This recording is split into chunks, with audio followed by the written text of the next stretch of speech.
नमस्कार दोस्तों, electro viral podcast में आपका स्वागत है। यहाँ हम बात करते हैं इलेक्ट्रिसिटी, पावर सिस्टम्स और उनके इंटरेस्टिंग फैक्ट्स के बारे में, सिंपल शब्दों में।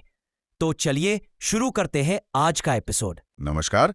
आज हम इलेक्ट्रिकल इंजीनियरिंग की दुनिया में एक काफी दिलचस्प उपकरण पर बात करने वाले हैं। हाँ इसका जिक्र हमें मिला इलेक्ट्रोवायर पॉडकास्ट के एपिसोड 54 से जी और ये उपकरण है ऑटो ट्रांसफार्मर। जी।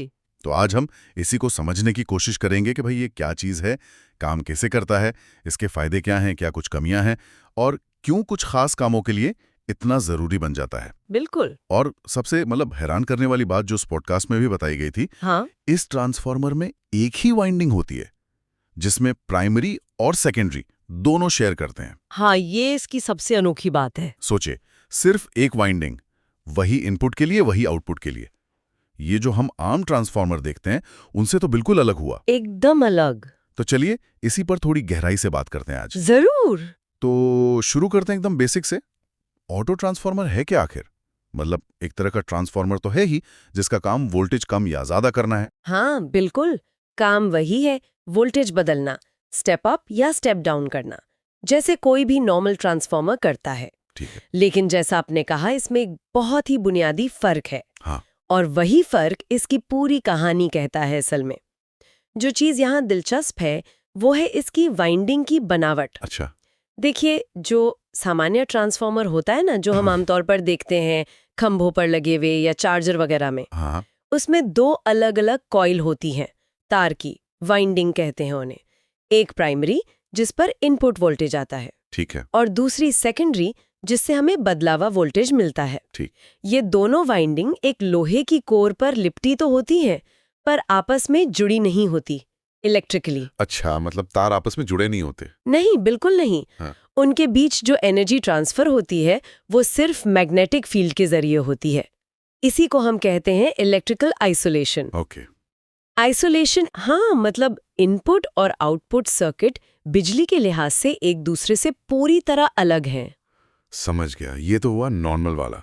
अब ऑटो ट्रांसफार्मर में क्या लगे? ऑटो ट्रांसफार्मर में ये दो वाइंडिंग वाला चक्कर ही नहीं है। इसमें होती है सिर्फ एक ही वाइंडिंग, बस एक। सिर्फ एक? हाँ जी, सिर्फ एक।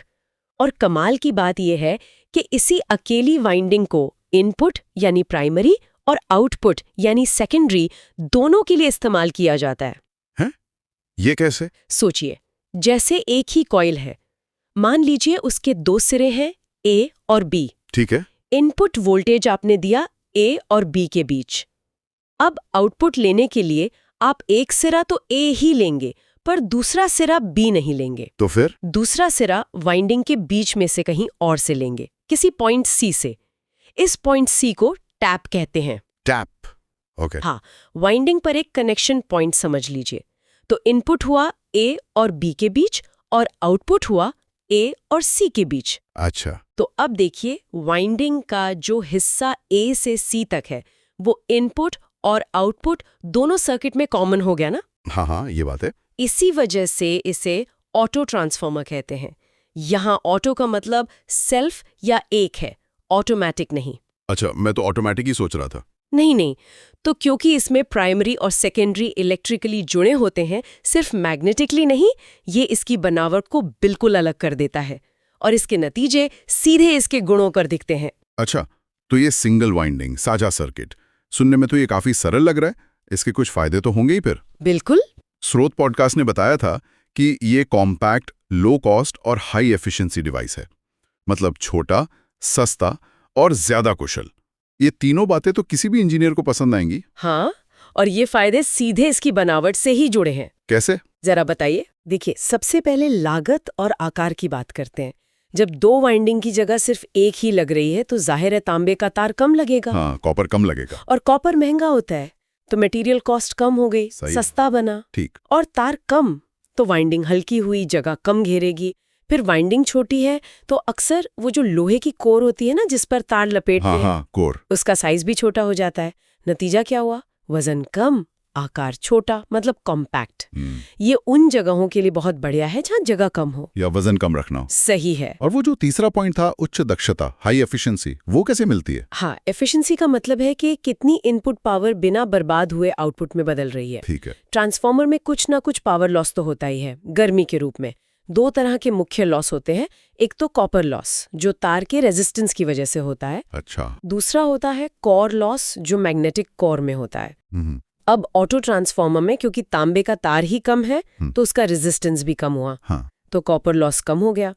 और जैसा मैंने कहा कोर भी अक्सर छोटी होती है। हाँ। तो कोर लॉस भी थोड़ा कम हो जाता है। तो टोटल लॉस कम हो गए। एग्जैक्टली। और जब टोटल लॉस कम है तो एफिशिएंसी बढ़ गई। अच्छा। और इलेक्ट्रोवाइल पॉडकास्ट ने शायद इसी बात पे जोर दिया होगा कि ये फायदे कम लागत, छोटा साइज और ज्यादा एफिशिएंसी ये खास तौर पर तब ज्यादा नजर आते हैं जब इनपुट और आउटपुट वोल्टेज में बहुत ज्यादा फर्क ना हो। ओह, ये इंपॉर्टेंट पॉइंट है। हाँ, मतलब अगर आपको वोल्टेज को सिर्फ थोड़ा सा घटाना या बढ़ाना है, मान लीजिए 220 वोल्ट को 240 करना है या 100 को 120 करना है, ऐसे में ऑटो ट्रांसफॉर्मर 2 वाइंडिंग वाले के मुकाबले वाकई काफी सस्ता और कुशल साबित होता है। एफिशिएंसी 99% तक भी चली जाती है ऐसे मामलों में। अरे वाह, 99%, ये तो कमाल है। कम वोल्टेज अंतर पे ज्यादा फायदा, बहुत बढ़िया। मतलब कम लागत, छोटा साइज, बेहतरीन एफिशिएंसी। सुनने में तो लग रहा है कि ये हर तरह से बेहतर है। लेकिन आपने शुरू में कहा था कहानी के 2 पहलू होते हैं और उस पॉडकास्ट में भी चेतावनी थी। लेकिन आइसोलेशन ना होने की वजह से कुछ सेफ्टी लिमिटेशंस होती हैं। बिल्कुल। ये आइसोलेशन ना होना, ये थोड़ा चिंताजनक लग रहा है। इसका ठीक मतलब क्या है और ये खतरनाक क्यों हो सकता है? यही ऑटो ट्रांसफॉर्मर का सबसे बड़ा आप कह लीजिए ड्रॉबैक है या सीमा है और इसे समझना बहुत जरूरी है। जैसा हमने पहले बात की थी, नॉर्मल ट्रांसफॉर्मर में प्राइमरी और सेकेंडरी वाइंडिंग्स इलेक्ट्रिकली अलग होती हैं। कोई सीधा तार का कनेक्शन नहीं। हाँ, आइसोलेशन। हाँ, इलेक्ट्रिकल आइसोलेशन ये एक बहुत बड़ा सेफ्टी फीचर है। अगर प्राइमरी साइड पे कोई फॉल्ट हुआ, मान लीजिए बहुत हाई वोल्टेज आ गया अचानक, तो वो सीधे सेकेंडरी साइड पर नहीं पहुंचता। अच्छा। तो आउटपुट से जो मशीनें या उपकरण जुड़े हैं या जो लोग उन्हें इस्तेमाल कर रहे हैं वो सुरक्षित रहते हैं। लेकिन ऑटो ट्रांसफॉर्मर में यहाँ तो एक ही वाइंडिंग शेयर हो रही है। हाँ, तो कनेक्शन तो है। बिल्कुल, प्राइमरी और सेकेंडरी के बीच सीधा इलेक्ट्रिकल कनेक्शन है। इसका मतलब है कि प्राइमरी और सेकेंडरी के बीच कोई इलेक्ट्रिकल आइसोलेशन नहीं है, 0। और इस आइसोलेशन के न होने से फिर खतरा क्या है असल में? खतरा ये है कि अगर प्राइमरी सर्किट में कोई गड़बड़ हो गई, जैसे मान लीजिए किसी वजह से बहुत हाई वोल्टेज आ गया प्राइमरी पर या न्यूट्रल कनेक्शन टूट गया, तो वो हाई वोल्टेज सीधा सेकेंडरी सर्किट में पहुंच सकता है। भले ही ट्रांसफॉर्मर स्टेप डाउन वाला हो, वोल्टेज घटा रहा हो, फिर भी कुछ फॉल्ट कंडीशंस ऐसी होती हैं कि सेकेंडरी साइड पर भी खतरनाक वोल्टेज आ सकता है। अब सोचिए, अगर कोई उपकरण सेकेंडरी से जुड़ा है और कोई उसे छू रहा है, तो उसे सीधा प्राइमरी वाले हाई वोल्टेज का शॉक लग सकता है, जो बहुत खतरनाक, यहाँ तक कि जानलेवा भी हो सकता है। बाप रे, ये तो गंभीर बात है। हाँ, और इसी तरह अगर सेकेंडरी साइड पर कोई शॉर्ट सर्किट हो तो उसका असर प्राइमरी पर भी ज्यादा बुरा हो सकता है। इसी वजह से जहां इंसानों की सेफ्टी पहली प्राथमिकता है या जहां आउटपुट सर्किट को मेन सप्लाई से पूरी तरह अलग रखना ही रखना है, जैसे मेडिकल इक्विपमेंट, बिल्कुल, या बहुत सेंसिटिव इलेक्ट्रॉनिक्स, वहां ऑटो ट्रांसफॉर्मर का इस्तेमाल नहीं करते। मतलब आमतौर पर बिल्कुल नहीं। यहाँ वो सवाल आता है ना कि डिजाइन के फायदे और सेफ्टी की जरूरत, इनके बीच बैलेंस कैसे करें। ऑटो ट्रांसफॉर्मर के केस में कॉम्पैक्टनेस, कॉस्ट, एफिशिएंसी पाने के लिए आइसोलेशन से समझौता करना पड़ता है। समझ गया। तो ये आइसोलेशन की कमी वाकई एक बड़ा, मतलब बहुत बड़ा फैक्टर है, इसे इग्नोर नहीं कर सकते। बिल्कुल नहीं। तो जाहिर है इसका इस्तेमाल बहुत सोच समझकर ही होता होगा। स्रोत ने कुछ खास इस्तेमाल बताए थे।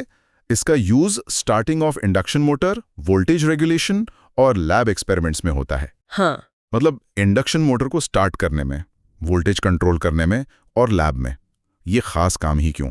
इनमें ऑटो ट्रांसफॉर्मर कैसे फिट बैठता है आइसोलेशन वाली प्रॉब्लम के बावजूद? हाँ, ये वो जगह है जहाँ कह सकते हैं कि ऑटो ट्रांसफॉर्मर के फायदे उसकी कमी पर भारी पड़ते हैं, या फिर जहाँ आइसोलेशन की कमी को किसी और तरीके से मैनेज किया जा सकता है। अच्छा, कैसे? एक एक करके देखते हैं। पहला, इंडक्शन मोटर की स्टार्टिंग। जो बड़ी इंडक्शन मोटर होती है ना, हाँ, वो जब चालू होती हैं तो शुरुआत में बहुत ज्यादा करंट लेती हैं, अपनी नॉर्मल करंट से 5-8 गुना ज्यादा। ओह, इतना ज्यादा? हाँ, ये हाई स्टार्टिंग करंट मोटर को भी नुकसान दे सकता है और पावर लाइन पर भी लोड डालता है, वोल्टेज गिर सकता है। तो इससे बचने के लिए ऑटो ट्रांसफार्मर लगाकर मोटर को शुरू में कम वोल्टेज देते हैं। अच्छा। ऑटो ट्रांसफार्मर की वाइंडिंग पर अलग-अलग टैब्स होते हैं। उनसे रेटेड वोल्टेज का 50%, 65% या 80% जैसा कम वोल्टेज मोटर को देते हैं। ठीक है। कम वोल्टेज पर मोटर धीरे-धीरे स्टार्ट होती है, करंट कम लेती है। जैसे ही मोटर स्पीड पकड़ लेती है, ऑटो ट्रांसफार्मर को हटा देते हैं और मोटर को फुल वोल्टेज दे देते हैं। अच्छा, मतलब ये सिर्फ स्टार्टिंग के लिए है? हाँ, बस शुरुआत के कुछ सेकंड के लिए। और यहाँ आइसोलेशन की कमी उतनी बड़ी चिंता नहीं होती, क्योंकि ये सब इंडस्ट्रियल माहौल में होता है, जहाँ सेफ्टी के दूसरे इंतजाम होते हैं। समझ गया। तो मोटर स्टार्टिंग में करंट कंट्रोल का एक सस्ता तरीका है ये। हाँ। और वोल्टेज रेगुलेशन में? वोल्टेज रेगुलेशन में ये बहुत काम के हैं, खास तौर पर वो वाले जिन्हें वेरिएबल ऑटो ट्रांसफार्मर या वेरिएक कहते हैं। वेरिएक मतलब वेरिएबल? हाँ, जिसका आउटपुट वोल्टेज बदला जा सके। इसमें क्या होता है, वाइंडिंग के ऊपर एक घूमने वाला कॉन्टैक्ट होता है, कार्बन ब्रश जैसा। उसे नॉब से घुमाकर वाइंडिंग पर आगे पीछे कर सकते हैं। अच्छा। 0 से लेकर इनपुट वोल्टेज से थोड़ा ज्यादा तक भी। अरे वाह। ये खूबी इसे कई कामों के लिए बहुत उपयोगी बनाती है। जैसे पावर लाइनों में वोल्टेज घटता बढ़ता रहता है ना। हाँ, होता है। तो बड़े ऑटो ट्रांसफार्मर, जिन्हें वोल्टेज रेगुलेटर कहते हैं, वो सप्लाई वोल्टेज को देखते रहते हैं और जरूरत के हिसाब से अपने टैब्स बदलकर आउटपुट वोल्टेज को स्थिर रखते हैं। अच्छा, ऑटोमेटिकली? हाँ, काफी हद तक। और छोटे वेरिएक लैब में, वर्कशॉप में टेस्टिंग के लिए इस्तेमाल होते हैं, जहाँ किसी चीज को अलग अलग वोल्टेज पर टेस्ट करना हो या किसी काम के लिए बिल्कुल सही वोल्टेज सेट करना हो। यहाँ भी ज्यादातर मामलों में आइसोलेशन नहीं चाहिए होता और वेरिएबल आउटपुट की सुविधा ज्यादा कीमती होती है। और लैब एक्सपेरिमेंट्स में भी यही वेरिएबल वोल्टेज वाली बात काम आती होगी फिर? बिल्कुल।